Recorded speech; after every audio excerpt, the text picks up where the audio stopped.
अगला जो सवाल है हमारे पास में वो है डीएनए की जो द्विकुंडलिनी संरचना ना, उसको आपको बताना कि कैसे डीएनए की जो द्विकुंडलिनी संरचना वो बनती है। तो देखो, एक तो इसको बनाने का जो तरीका वो मैं आपको बता देता हूँ। इसमें आपको क्या करना है आपको दो हेलिक्स बनाने हैं ना, कुंडलित बनाने इस तरीके से। और दूसरा जो बनाएंगे आप वो इस तरीके से बना देंगे यहाँ से स्टार्ट करके। अब ध्यान रखने की बात यह है कि यहाँ पर हमारे पास में जो डीएनए क्षारक होते हैं, उन डीएनए क्षारकों के बीच में कैसे बॉन्ड बनाने हैं। तो आपके पास में जो ए और टी है, इस तरीके से एक तरफ आप ए जोड़ देंगे, एक तरफ आप किसको जोड़ देंगे, टी को। इन दोनों के बीच में तो डबल बॉन्ड आना चाहिए। और इसके अलावा जो आपका साइटोसिन और ग्वानिन होते हैं, उनके बीच में क्या बनता है, उनके बीच में बनता है ट्रिपल बॉन्ड। इसी को आप बार बार रिपीट करते रहेंगे। ठीक है, तो दो हेलिक्स बनाएंगे, इनको आप हेलिक्स बनाने के बाद इनमें जो हाइड्रोजन बंध है वो दिखाने हैं, एडिनिन और थाइमिन के बीच में और साइटोसिन और ग्वानिन के बीच में। तो यहां पर आपको ये सारी बातें लिख करके दे रखी हैं कि डीएनए की जो दो श्रृंखलाएं होती हैं आपस में कुंडलित संरचना के रूप में जुड़ी होती हैं, एक दूसरे की पूरक होती हैं। एक एंड पे आपको 3 डैश लिखना होता है, देखो इस वाले एंड पे 3 डैश लिखा हुआ है, दूसरे एंड पे क्या लिखना, आपको 5 डैश लिखना होता है। ठीक ठीक है, तो यहाँ भी 3 डैश लिख दिया, एक तरफ 3 डैश लिख दिया, यहाँ पर 5 डैश आ गया, और यहाँ पर भी हमने किसको लिख दिया, 5 डैश को। एडिनिन और थाइमिन और साइटोसिन ग्वानिन के साथ जुड़ा रहता है। ये संरचना दी किसने थी, तो भाई ये संरचना जेम्स वॉटसन और क्रिक ने दी थी। सही है, चलते हैं आगे। इसके बाद में जो अगला क्वेश्चन है हमारे पास में वो है डीएनए फिंगरप्रिंटिंग का। डीएनए फिंगरप्रिंटिंग क्या होता है और इसके उपयोग क्या है। तो देखो, डीएनए फिंगरप्रिंटिंग का आजकल बहुत ज्यादा यूज है। डीएनए फिंगरप्रिंटिंग जो है वो कहाँ यूज कर रहे हैं और क्यों यूज कर रहे हैं, इसके पीछे रीजन क्या है। तो डीएनए के जो क्षारक होते हैं, क्षारकों का जो अनुक्रम होता है, सीक्वेंस होता है, वो अद्वितीय होता है। अद्वितीय होने का मतलब ये है कि भाई हर एक इंसान के पास में वो यूनिक है। सबका डीएनए, जो डीएनए है उसके अंदर जो क्षारक है उसका सीक्वेंस सबका अलग अलग है। तो वो हमें यूनिक बनाता है। तो उसी का यूज हम कहाँ करते हैं, डीएनए फिंगरप्रिंटिंग में। ठीक है, जैसे जो हमारे पास में फिंगरप्रिंट्स होते हैं वो सबके यूनिक होते हैं, उसी तरीके से वो इसी वजह से होते हैं क्योंकि वहां पर सीक्वेंस जो है वो क्षारकों का क्या होता है, अलग अलग होता है सबके पास में। अपराध की पहचान करने में, व्यक्ति की पैतृकता निर्धारण करने में, दुर्घटना में व्यक्ति जो होती है उसके शिनाख्त करने में, जो अनआइडेंटिफाइड लोग होते हैं किसी इंसिडेंट के अंदर, उनको पहचान करने में इसका यूज है। ठीक है, उसके बाद में जो अगला सवाल है हमारे पास में वो है न्यूक्लिक अम्ल क्या है। डीएनए और आरएनए में जो उपस्थित शर्कराएं हैं उनके बारे में आपसे पूछा जा रहा है। तो एक तो पूरा नाम याद रखें, डीऑक्सी राइबोज न्यूक्लिक अम्ल और राइबोज न्यूक्लिक अम्ल। दूसरी बात, ये होते क्या है भाई, तो ये आपके पास में जो कोशिकाएं होती है उसमें प्रोटीन और जैव अणुओं से बने हुए पदार्थ होते हैं, जो किसके लिए उत्तरदायी होते हैं, आनुवंशिकता के लिए। इसके अलावा शर्करा की संरचना में पहले भी आपको बता चुका हूं। जो आपके पास डीएनए होता है उसमें बीटा डी 2 डीऑक्सीराइबोस शर्करा होती है, इसके कार्बन 2 पे एक ऑक्सीजन जो है वो अनुपस्थित होता है। और आरएनए में कार्बन 2 पे आपको ऑक्सीजन दिखाना है। ठीक है, उसके बाद जो अगला सवाल है वो है विटामिन, उनसे उनके अभाव में होने वाले रोग, इसके अलावा रासायनिक नाम। ये बहुत इंपॉर्टेंट है, रासायनिक नाम हमें याद रखने हैं। तो इसको भी याद करने का तरीका ये कि एक तरफ आप विटामिन लिखेंगे, उनके सामने उसका रासायनिक नाम और उसके अभाव में होने वाले रोग लिखेंगे। तो कुछ इंपॉर्टेंट है जिनके बारे में मैं आपको बता देता हूं, उनको याद कर लेना भाई। विटामिन ए आपसे पूछ सकता है, इसके अलावा आपको विटामिन B12 पूछ सकता है, विटामिन सी, विटामिन डी और विटामिन ई और विटामिन के, ये सारे ही इंपॉर्टेंट है। इन पे आपको ज्यादा फोकस करना है। आपको अगर रासायनिक नाम पूछे कि विटामिन ई का रासायनिक नाम बताओ तो टेकोफेरोल होता है, विटामिन के का पूछे तो फिलोक्विनोन होता है। इनके अभाव में जो रोग होते हैं उनके बारे में आपसे पूछ सकता है, तो इसको आपको याद ही करना पड़ेगा। उसके बाद में अगला सवाल है कि अंडे को उबालने पर उसमें उपस्थित जो जल है वो कहाँ चला जाता है। तो भाई अंडे को जब आप उबालते हैं ना, तो उसमें उपस्थित जो गोलाकार प्रोटीन है वो विकृत हो जाता है। और इस प्रक्रिया के अंदर, इस विकृतीकरण प्रक्रिया के अंदर क्या होता है, जो पानी होता है अंडे के अंदर वो क्या हो जाता है, अवशोषित हो जाता है। सही है। अगला सवाल इंपॉर्टेंट है, एमिनो अम्ल जो है उनके गलनांक एवं जल व मिलेता सामान्य अम्लों की तुलना में ज्यादा क्यों होती है। तो देखो, आपको मैंने ये चीज शुरुआत में समझाई थी कि एमिनो अम्लों में आपके पास में दोनों समूह होते हैं, NH2 भी होता है और आपके पास में कार्बोक्सिलिक समूह भी होता है जो अम्लीय प्रकृति का है। तो ये जो H+ है ना, इस H+ को ये जो नाइट्रोजन का लोन पेयर है ये ग्रहण कर लेता है। तो इससे होगा क्या भाई, देखो इससे होगा ये कि आपके पास में जो कार्बन पे लगा हुआ नाइट्रोजन है ना, उसके ऊपर 3 हाइड्रोजन हो जाने की वजह से अब उसकी संयोजकता 4 हो चुकी है, तो वो आपको किसके रूप में दिखेगा, धनायन के रूप में दिखेगा। और कार्बोक्सिलिक समूह जो है वो H+ त्याग देता है, तो उसके ऊपर कैसा चार्ज आ जाएगा, नेगेटिव। तो दोनों ही आयन जो है या दोनों ही आवेश जो है वो एक साथ उपस्थित है, तो ये लवण के रूप में हमें नजर आएगा क्योंकि अम्ल और क्षार अभिक्रिया हो रही है। तो लवण के रूप में दिखेगा। अब जब लवण के रूप में दिखेगा तो इसकी जो संरचना है ना वो कैसी हो जाती है, वो क्रिस्टलीय संरचना हो जाती है। तो क्रिस्टलीय संरचना जो है इसके कारण ही इसका जो गलनांक है वो क्या हो जाता है, उच्च हो जाता है। दूसरी बात, जो ध्रुवीय प्रकृति है, क्योंकि आयन बन गए हैं तो जल के साथ हाइड्रोजन बंध बना पाएगा, और जल के साथ अगर हाइड्रोजन बंध बना पाएगा तो जल में विलेयता क्या हो जाएगी, ज्यादा हो जाएगी। ठीक है, ये आपको यहां पर बना के दिखा रखा है।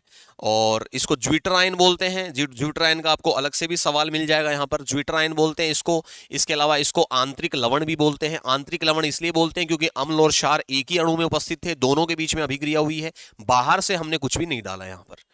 ठीक है, तो आंतरिक लवण इसको बोल सकते हैं। प्रोटीन का उत्क्रमणीय विकृतीकरण और अनुत्क्रमणीय विकृतीकरण क्या होता है, तो भाई प्रोटीन जो है उसका उत्क्रमणीय विकृतीकरण का मतलब यह है कि जो विकृति कारक होता है जिसके कारण विकृतीकरण हुआ है वो अगर आप हटा दें, विकृति कारक को अगर आप हटा दें तो प्रोटीन जो है वो अपनी सामान्य संरचना में अगर वापस से लौट आए तो उसको हम बोलते हैं उत्क्रमणीय विकृतीकरण। और अगर विकृति कारण का प्रभाव हम हटा दें उसके बाद भी प्रोटीन जो है वो आपका अवक्षेपित ही रहता है, मतलब उसका विकृतीकरण जो है वो बना हुआ रहता है, सामान्य अवस्था में नहीं आ पाता है, तो उसको हम क्या कहते हैं, अनुत्क्रमणीय विकृतीकरण। अंडे को गर्म करने पर उसकी गोलाकार प्रोटीन जो है वो क्या हो जाती है भाई, स्कंदित हो जाती है। ये इसका उदाहरण है। ठीक है, फिर न्यूक्लिक अम्लों में उपस्थित जो नाइट्रोजनी क्षारक हैं उनके बारे में सुने भाई ध्यान से। तो मैं आपको बता चुका हूं पहले भी, पिरिमिडीन क्षारक जो हैं ये 3 होते हैं, यूरेसिल, साइटोसिन और थाइमिन। ठीक है, और प्यूरिन क्षारक कितने होते हैं, 2, एक तो एडिनिन और दूसरा गुआनिन।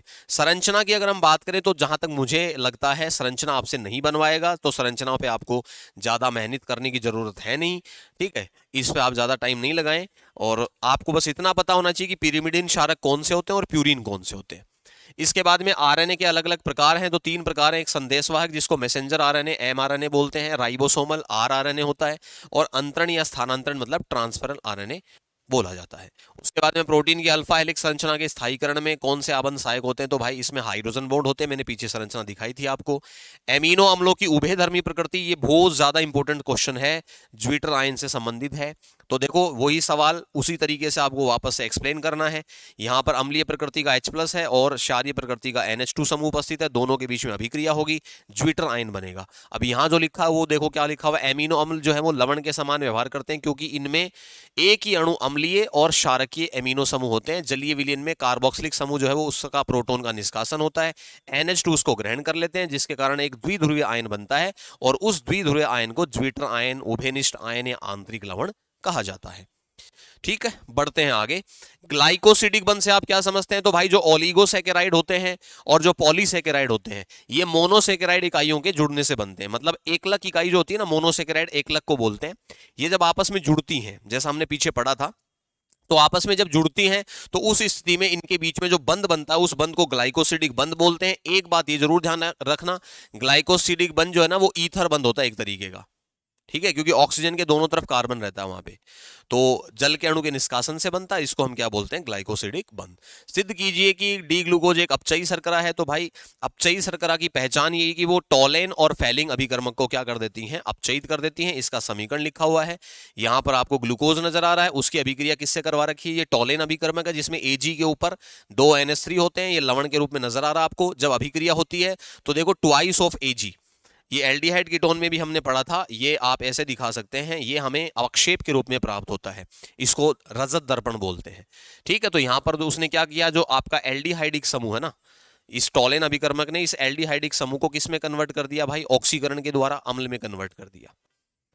ठीक है, कर लोगे भाई। इसको बोलते क्या है, ग्लूकोनिक अम्ल बोलते हैं। अगर नीचे भी COH आ जाता तो उसको सैकेरिक बोलते हैं, पढ़ चुके हम। अगला क्वेश्चन बहुत ज्यादा इंपॉर्टेंट है, इसको ध्यान से समझ लीजिएगा। सिद्ध कीजिए कि ग्लूकोज में कार्बोनिल समूह पाया जाता है। तो कार्बोनिल समूह की उपस्थिति की 2 अभिक्रियाएं हैं, एक तो आप हाइड्रोक्सिल एमीन से अभिक्रिया करवा सकते हैं या फिर HCN से अभिक्रिया करवा सकते हैं। तरीका क्या है, देखो इसको कैसे याद करेंगे आप, तो देखो CHO में क्या होता है, CHO ये ऐसे जुड़ा हुआ है, C डबल बॉन्ड O, और इस कार्बन पे क्या रहता है, हाइड्रोजन। ये CHO लगा हुआ ऊपर, बाकी कुछ भी नहीं बदलेगा, बस यही बदलेगा। हाइड्रोक्सिल एमीन क्या होता है, हाइड्रोक्सिल एमीन होता है NH2OH। अब यहां क्या करेंगे हम, यहां पर देखो H2 एलिमिनेट कर देंगे, तो कार्बन और नाइट्रोजन के बीच में डबल बॉन्ड बन जाएगा, जैसा यहां नजर आ रहा है। इस संरचना को बोलते हैं क्या, इस संरचना को बोलते हैं ऑक्सिम। ठीक है, बाकी कुछ भी अपने को नहीं बदलना है। दूसरा क्या होगा, देखो दूसरे में हमारे पास में जो CHO है उसको समझें, उस CHO की ही अभिक्रिया होगी। CHO की अभिक्रिया कैसे होगी, तो ये जो कार्बन है आपके पास में, इस कार्बन के साथ में एक तो क्या लगा हुआ, एक तो लगा हुआ डबल बॉन्डेड ऑक्सीजन, और एक इस कार्बन पे क्या रहता है, हाइड्रोजन। CHO को मैं ऐसे लिख सकता हूं। जब मैं HCN को लेके आऊंगा ना, इसके साथ HCN की अभिक्रिया करवाऊंगा, तो HCN में आपके पास में हाइड्रोजन पे आंशिक धनावेश दिखा दो, साइनाइड पे आंशिक ऋणावेश। इस ऋणावेशित भाग का कार्बन पे आक्रमण होगा तो डबल बॉन्ड किस पे चला जाएगा, ऑक्सीजन पे। तो ये डबल बॉन्डेड ऑक्सीजन जब सिंगल बॉन्ड में जाएगा तो ये H+ जाके इस ऑक्सीजन के ऊपर जुड़ जाएगा, इसको तो OH बना देगा, और इस कार्बन पे, एल्डिहाइड के कार्बन पे किसको जोड़ देंगे आप, साइनाइड को। तो देखो ये जुड़ा हुआ है, इस एल्डिहाइड कार्बन पे साइनाइड भी आ गया, OH भी आ गया, इसीलिए इसको हम क्या बोलते हैं, साइनोहाइड्रीन। साइनाइड और OH के आने के कारण ही क्या बोला जाएगा, साइनोहाइड्रीन। बहुत ज्यादा इंपॉर्टेंट है, इसको जरूर अच्छे से करके जाना। इसके बाद में अगला जो सवाल है हमारे पास में, वो देखें क्या है।